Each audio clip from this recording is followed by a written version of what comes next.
Bienvenidos al programa Amar es Todo y a la serie Amores Saludables, donde estamos tratando de enfrentarnos a temas que son un poco difíciles, pero no porque sean difíciles no haya que enfrentarlos, hay que enfrentarlos. Y uno de esos temas delicados, conflictivos, que de pronto es pesado de enfrentar, es cómo hacer frente a los ciclos de la violencia. Me imagino que esto está basado en estudios, un ciclo. ¿Por qué se le llama ciclo? En algún momento ya hemos comentado al respecto, pero sería bueno tener en claro por qué es un ciclo. Bueno, ciclo es porque se tiende a repetir, ¿no? Y se tiende a dar en un patrón más o menos común. La psicóloga Parker, que fue la primera que descubrió esto, después han venido otros, hay algunas versiones distintas del ciclo, pero más o menos se mantiene el mismo patrón. Descubrió que las personas que viven violencia, ya sea como los maltratadores y los maltratados, hacían alusión a determinadas situaciones y fue dándose cuenta, en la cantidad de casos que trataba, de que había un patrón que se iba repitiendo. Y eso la llevó a crear el concepto ciclo de violencia. Ciclo tiene que ver con círculo, un elemento que comienza y termina, pero que se tiende a repetir en forma permanente. Y eso es en tiempos. Algunos duran una semana, duran 2 meses, duran un año. Hablar de tiempo es una cosa muy complicada. Muy complicada. La persona que vive la violencia puede ir determinando. Sí, aunque generalmente las personas que están en el contexto de la violencia no se dan cuenta del ciclo. Pero ahora nos estamos diciendo de que podrían darse cuenta. Ahora sí, y podrían ir incluso anotando. Claro. Ahora, anotando o dándose cuenta, pero el problema del ciclo es un poco más complejo, porque la psicóloga Parker descubrió que estaba este ciclo presente, pero luego se ha descubierto que a medida que se va generando situaciones de violencia y la violencia se va haciendo permanente, estos ciclos se van achicando, digamos. Es que los periodos de cada parte del ciclo son cada vez más pequeños, ¿ya? Y se hace más repetitiva algunas conductas.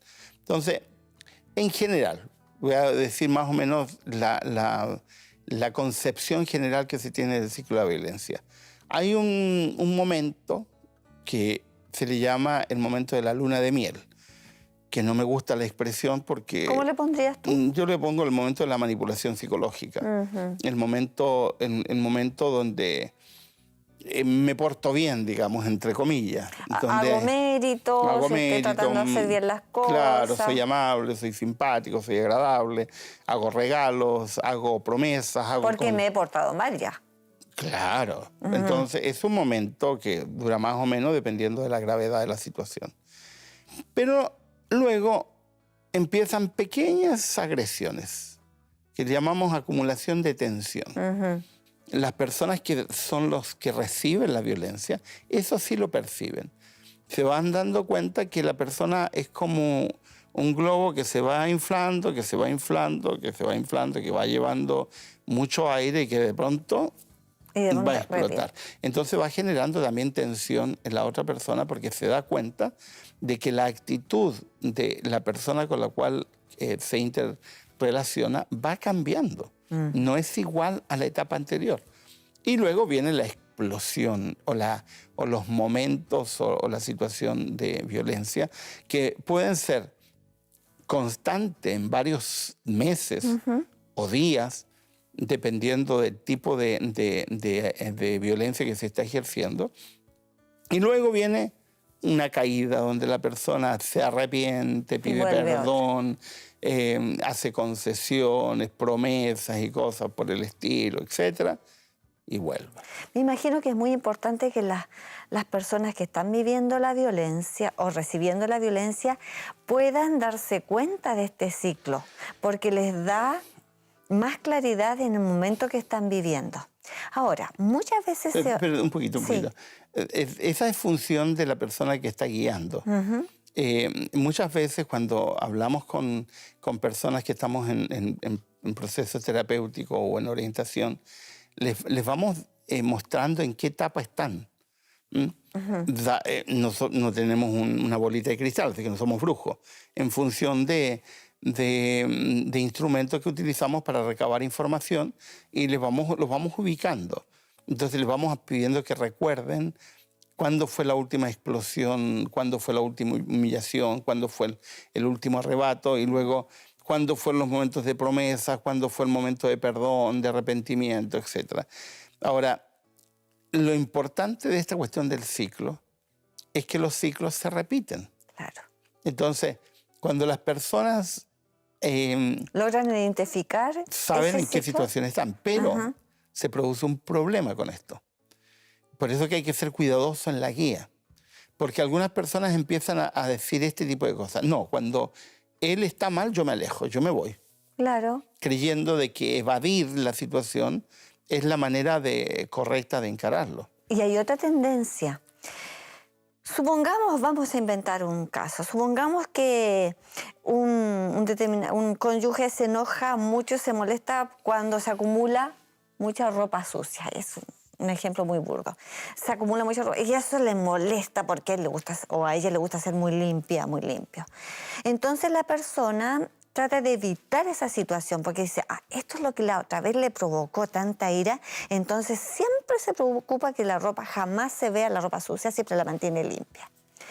Pero descubre que ya ahora no es la ropa, sino que es otra situación. Entonces es importante que el violento siempre va a encontrar una razón por la cual enojarse. Y la persona que percibe esa violencia siempre va a tener que estar demasiado alerta para que no salga la fiera, por decirlo de alguna forma. ¿Qué se puede recomendar en estos momentos? Primero que hay que aclarar algunos términos. El enojo no es violencia. Hay que decirlo. Todos los seres humanos tenemos derecho a enojarnos. Claro. Pero de allí a dar el paso de maltratar verbalmente o agredir físicamente, no. Es otra cosa. O sea, tienes derecho pero tienes el deber de respetar. Tienes derecho a estar enojado, pero tienes deber de respetar al otro. Y es una falta de respeto el insultar o el agredir. Entonces, eso es importante aclararlo. Ahora, tú has dicho algo que es realmente desconcertante en los estudios de violencia. No hay motivo para la violencia. O sea, la persona que es violento lo va a hacer, hagas lo que hagas. Y eso desconcierta mucho a las personas que están viviendo con personas violentas, porque dicen lo que tú dices, es decir, esto le molesta, entonces no lo voy a hacer mal, pero la siguiente vez le molesta otra cosa.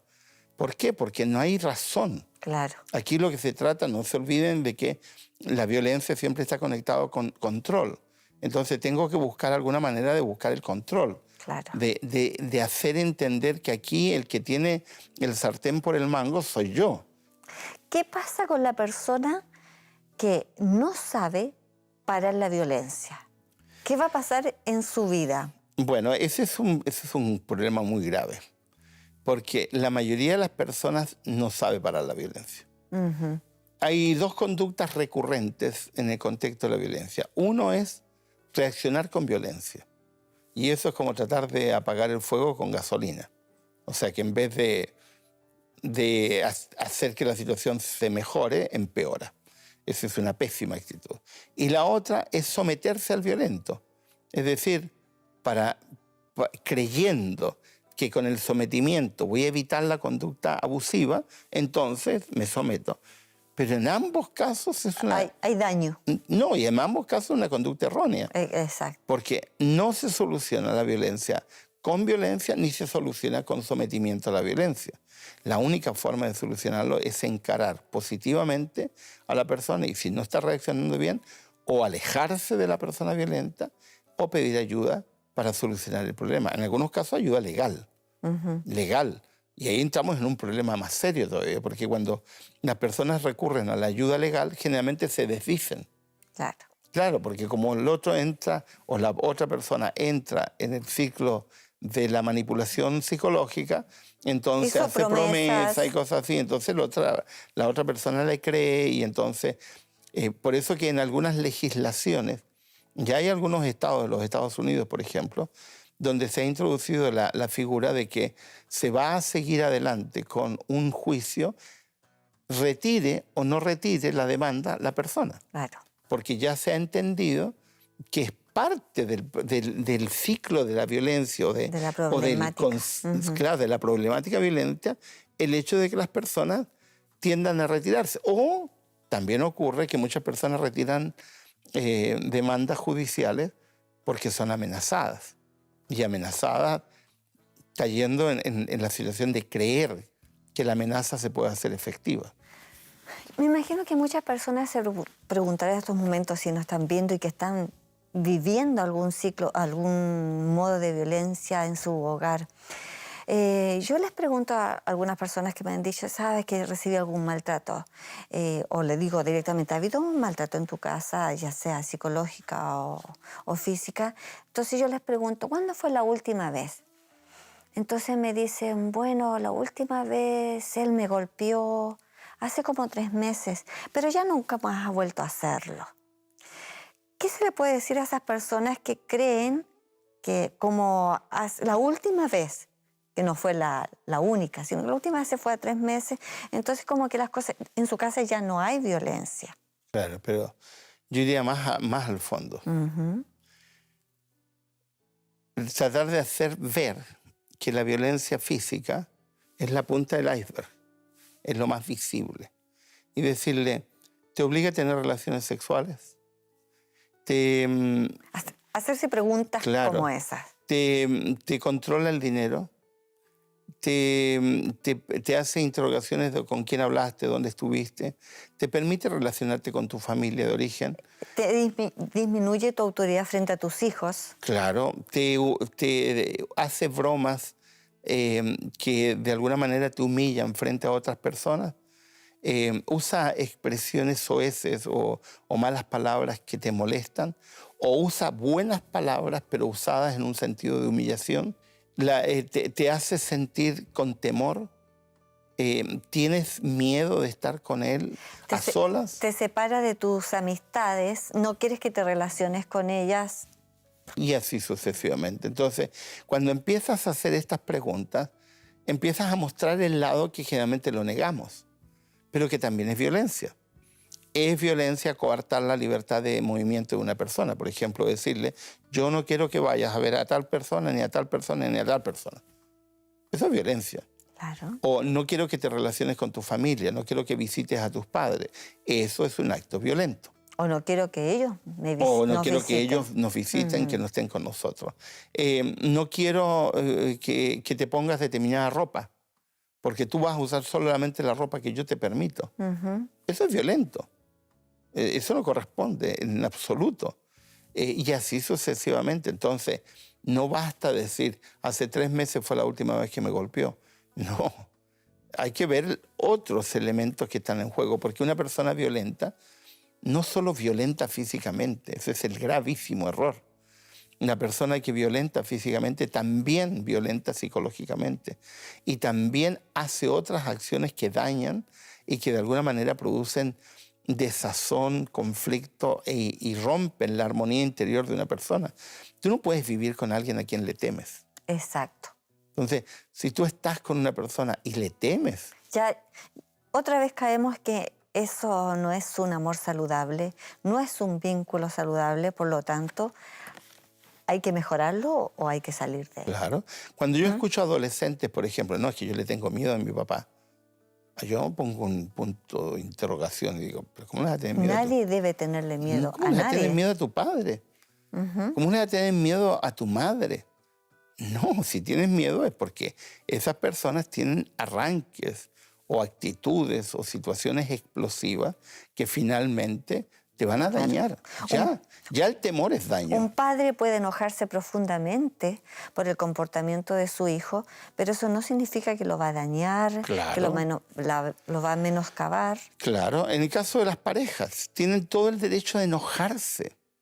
A veces hemos satanizado el enojo, como si el enojo en sí mismo fuera malo. El enojo es bueno, es normal, porque tienes que expresar la emoción. No puedes andar por la vida creyendo que todo tiene que gustarte. Claro. Eso, cuando hay gente que dice, no, si yo siempre estoy bien, yo nunca me enojo. Y digo, ¿es marciano o tiene un problema de negación extrema? O si alguien nos hace daño, o si alguien nos ha molestado, o si alguien nos ha difamado, es normal enojarse. Pero es normal. Lo importante es qué hacemos con el enojo. Ese es el punto. Es decir, una cosa es admitir que nos molesta algo.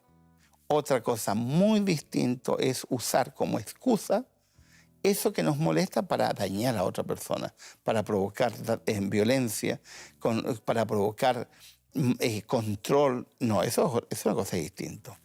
Con respecto a las ayudas, Miguel Ángel, que las personas deben buscar, las que están viviendo en ciclos de violencia, los padres, ¿qué rol pueden cumplir en este aspecto? Porque sabemos que... Pero rol cumplir con hijos casados.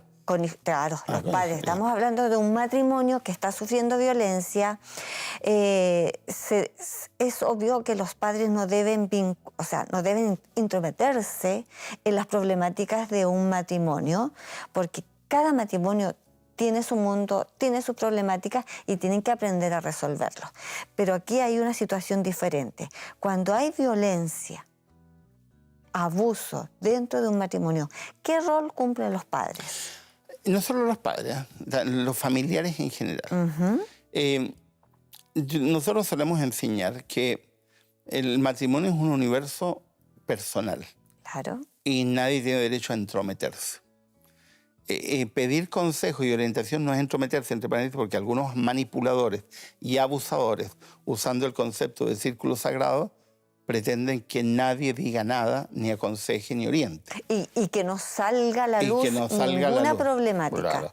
Ahora, cuando ¿De dónde sale ese término? Hay una expresión que se usaba en el siglo XIX, que la utilizó un religioso, y a partir de allí se ha repetido en muchos textos el concepto del círculo sagrado. Yo lo he escuchado mucho en comunidades religiosas muy cerradas. Sí, es muy usado. Es un concepto que viene de los puritanos. Claro. Los puritanos fueron los primeros que usaron ese concepto, pero el concepto tenía un buen propósito inicialmente. Seguramente. Es decir, proteger a la familia, que no hubieran personas que de alguna manera dañaran a la familia, que la esposa o el esposo no se vieran menoscabados frente a otras personas, que aprendieran a resolver sus problemas. Exacto, El propósito, porque eso es sano. Eso es sano.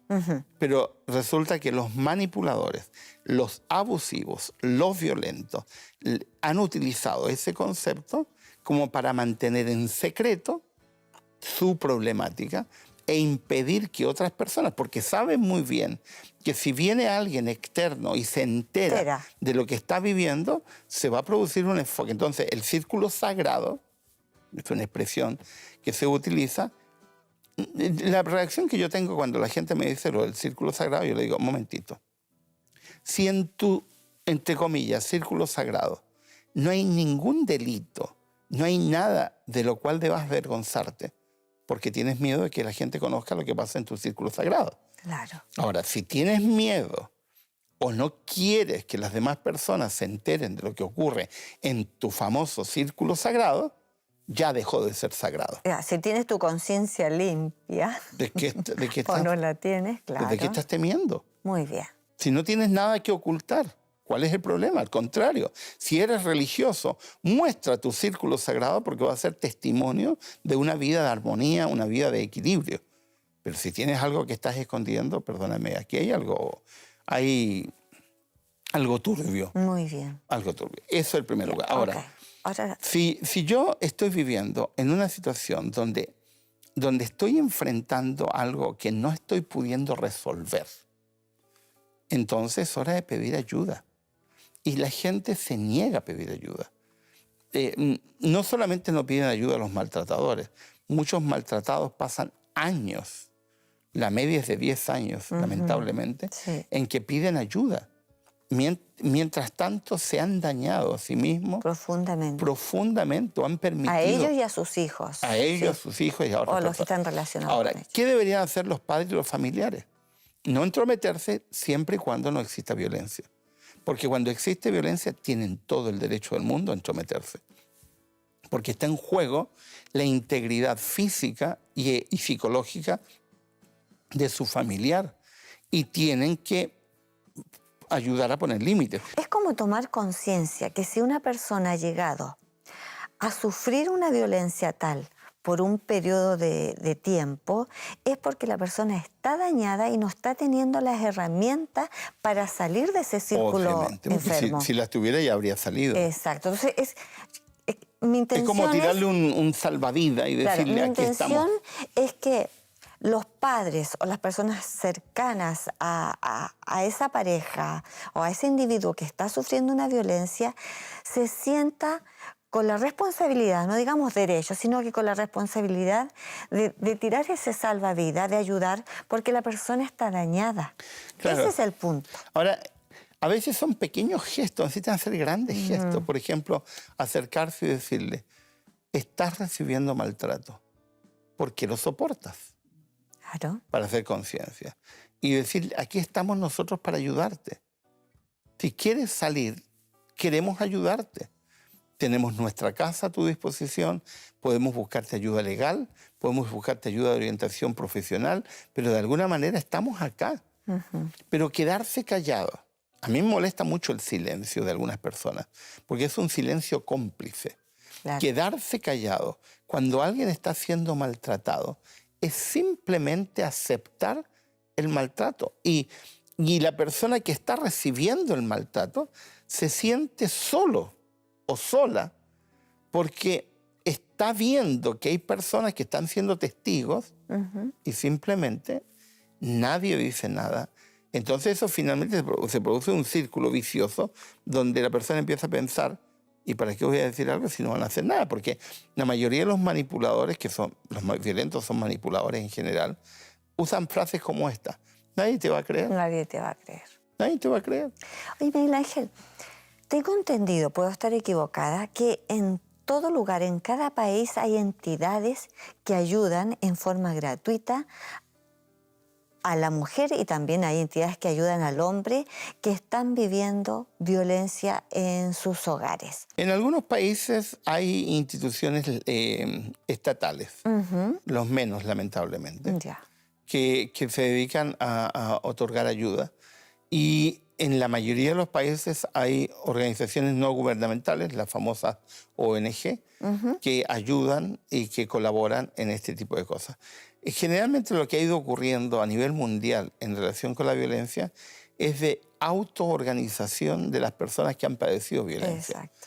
Que se han organizado y han creado ONG u organizaciones no lucrativas con el propósito de ayudar.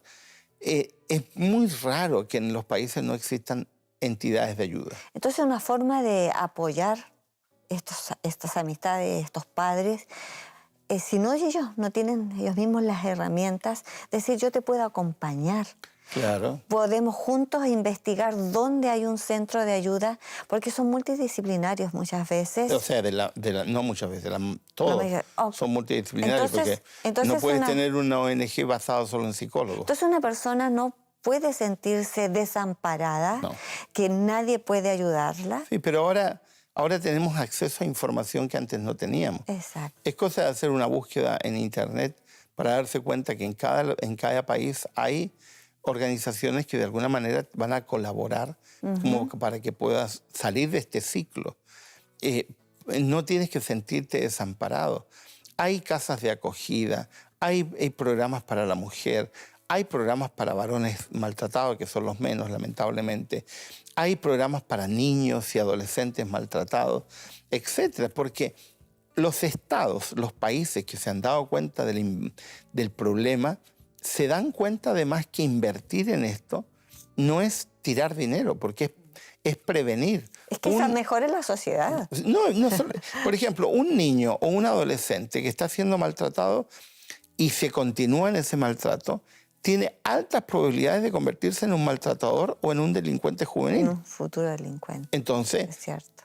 El invertir es protección. Exacto. Invertir. Por eso te digo, se mejora, o se ayuda a la sociedad. Una persona que está siendo maltratada en su casa termina teniendo enfermedades que terminamos pagando todos y termina teniendo ausentismo laboral porque hay un gran índice de ausentismo laboral en el contexto de personas maltratadas y que finalmente afectan a todos. Claro. Muchas madres, por ejemplo, que maltratan niños, son a su vez maltratadas ellas. Claro. Entonces terminamos teniendo niños que no tendrían por qué vivir en una situación de maltrato, pero que es producto de un contexto de maltrato. Entonces, uno va viendo, cuando va observando el cuadro más macro, viendo todas las implicaciones, va viendo que esta cuestión, en primer lugar, no es personal. No es personal. Involucra a muchos. Tiene muchas repercusiones. Afecta a muchos lados. Entonces, en este tema, es muy importante descubrir los ciclos de violencia, entenderlos, buscar ayuda, aceptar ayuda, reconocer que se necesita, y es un paso para mejorar la vida, el vínculo y tener lo que siempre queremos apuntar a tener relaciones y vínculos y amores sanos. ¿Es posible vivir amores saludables? Sí, definitivamente. ¿Es posible romper el ciclo de violencia? Sí, definitivamente. Pero hay que partir primero reconociendo. Un gran problema, y seguramente más de alguno de los que nos está viendo lo está viviendo, es admitir que yo estoy siendo víctima de un contexto de violencia. Cuando pedimos ayuda, ya solo con el pedir ayuda tenemos la mitad de la solución.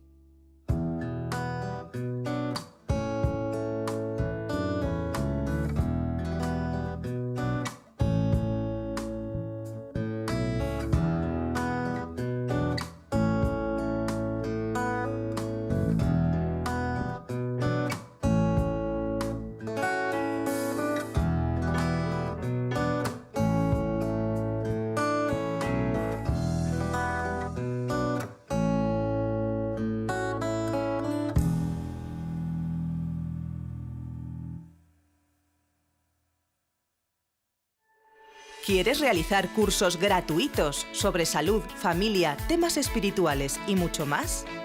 Entra ahora en quecurso.com y disfruta de cursos tan interesantes como La verdad en 2 minutos, Salud y vida, Embarazados, Frente al dolor, A través del Apocalipsis o Valores de siempre, entre otros.